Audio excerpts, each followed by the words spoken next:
നമുക്ക് തിയേറ്ററിൽ നിന്ന് കാണുമ്പോൾ നമുക്ക് ടെൻഷനാണ്, ഈ പടം വിറ്റടിക്കൂലേ, മുടക്കുമുതൽ കിട്ടൂലേ എന്നൊക്കെ. അത്ര ആളുകൾക്കൊക്കെ ഇത് ഇഷ്ടമാവില്ല, നമ്മളെ ആളുകളൊക്കെ നോക്കും, എല്ലാവരും എൻജോയ് ഉണ്ടല്ലോ അല്ലേ. നമുക്കൊരു ചാൻസ് കിട്ടി സിനിമ അത് ഇട്ടടിക്കണം, അതിന്റെ ടെൻഷൻ, രാത്രി ഉറക്കമൊക്കെ കളഞ്ഞിട്ടൊക്കെ. പ്രൊഡ്യൂസർക്ക് ഉണ്ടാവില്ല ഇത്ര ടെൻഷൻ. ഞാൻ പുറത്തിറങ്ങിയിട്ട് എന്റെ സീൻ കഴിഞ്ഞിട്ടുണ്ടാവും, ആകെ ടപ്പ് വെച്ചിട്ട് പോവാ. ശ്രദ്ധേയമായ കഥാപാത്രമായിരിക്കും, ശ്രദ്ധിച്ചിരിക്കണം എന്നാലേ കാണാൻ പറ്റുള്ളൂ. പക്ഷെ നമ്മളത് നമ്മുടെ സിനിമ പോലെ ഇപ്പൊ നാട്ടിലൊക്കെ ചെന്നാൽ എല്ലാവരും ചോദിക്കും, പൃഥ്വിരാജിന്റെ സിനിമ അഭിനയിച്ചില്ലേ, പൃഥ്വിരാജ് എങ്ങനെയാടാ? പൃഥ്വിരാജ് നേരിട്ട് കണ്ടിട്ടുണ്ടോന്നില്ല. ചില സ്ഥലത്തൊക്കെ 300ഓളം ജൂനിയർ ആർട്ടിസ്റ്റുകളും 500ഓളം ജൂനിയർ ആർട്ടിസ്റ്റുള്ള സിനിമയിലൊക്കെ ഞാൻ ചെയ്തിട്ടുണ്ട്. അതിൽ 500 ഒരാളായിട്ടൊക്കെ ചെയ്തിട്ടുണ്ട്. തുടക്കാലത്ത് പ്രതിഫലം എന്ന് പറഞ്ഞത് ഒരു റോളായിരുന്നു, ഒരു ഡയലോഗായിരുന്നു പ്രതിഫലം. എല്ലാം സ്റ്റോപ്പ് ചെയ്ത് വേറെ ജോലി പരിപാടികളിൽ നോക്കാം, പുറത്തു പോവാം എന്നൊക്കെ ആലോചിച്ച് നിൽക്കുമ്പോഴാണ് കേൾട്ടൻ 10 വരുന്നത്.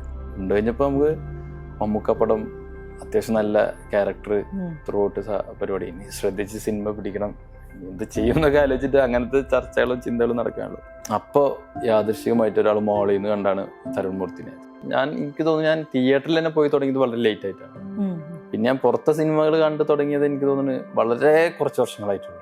അസോസിയേഷൻ ഓഫ് മൂവി ആർട്ടിസ്റ്റിന്റെ പ്രസിഡന്റ് സ്ഥാനത്തേക്ക് ഒരു സ്ത്രീ എത്തിയിരിക്കുന്നു. മലയാള സിനിമയിലെ ഒരു സംഘടന എന്ന് പറയുന്നതും അതിന്റെ ഒരു ലക്ഷ്യം എന്ന് പറയുന്നതും അത് ഭയങ്കര ഒരു ചെറിയൊരു കൂട്ടായ്മയും അതിനകത്തുള്ള ആളുകൾക്ക് ഉള്ള സഹായത്തിനും അവരുടെ പ്രശ്നങ്ങൾക്ക് ഒപ്പം നിൽക്കാനോ ഇനിയിപ്പോ അങ്ങനെയൊക്കെയുള്ള ഉദ്ദേശത്തോട് കൂടിയിട്ടുള്ള ഒരു ചെറിയ കുറെ സംഘടനകൾ പല മേഖലയിലുള്ള പോലത്തെ ഒരു സംഘടന മാത്രമാണ് അത് ശരിക്കും അത്രയും വാല്യൂല് തന്നെ കണ്ടാൽ മതി എന്ന് തോന്നുന്നുണ്ട്. സാധാരണ ഭയങ്കര മറ്റേ ഇലക്ഷൻ പോലെ നമ്മുടെ മന്ത്രിമാർക്കുള്ള അങ്ങനത്തെ ഇലക്ഷൻ പോലെ ഒന്നും കാണേണ്ട.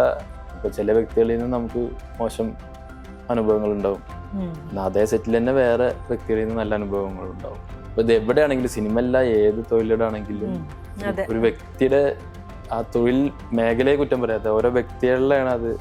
അതിലൊരു ലീഡ് ക്യാരക്ടർ ചെയ്യുന്ന ഒരാൾക്കുള്ള സൗകര്യം അല്ല അതിലൊരു സപ്പോർട്ടിങ് ക്യാരക്ടർ ചെയ്യുന്ന ആൾക്കുണ്ടാവുക, അയാളെ സൗകര്യം അല്ല അതിന് തൊട്ട് താഴെയുള്ള ആൾക്കുണ്ടാവുക, അയാളെ സൗകര്യം അല്ല ഒരു അസിസ്റ്റന്റ് ഡയറക്ടർക്ക് ഉണ്ടാവുക.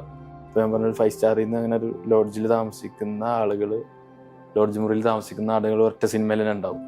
എല്ലാവർക്കും 5 സ്റ്റാർ കൊടുക്കാനും പറ്റില്ല. ജൂനിയർ ആർട്ടിസ്റ്റ് ആയിട്ട് ഇരുന്ന സമയത്തെ തോന്നിയിരുന്നോ ഇത്തരം കാര്യങ്ങളും വിവേചനങ്ങളൊക്കെ കാണുമ്പോൾ സിനിമ മതി?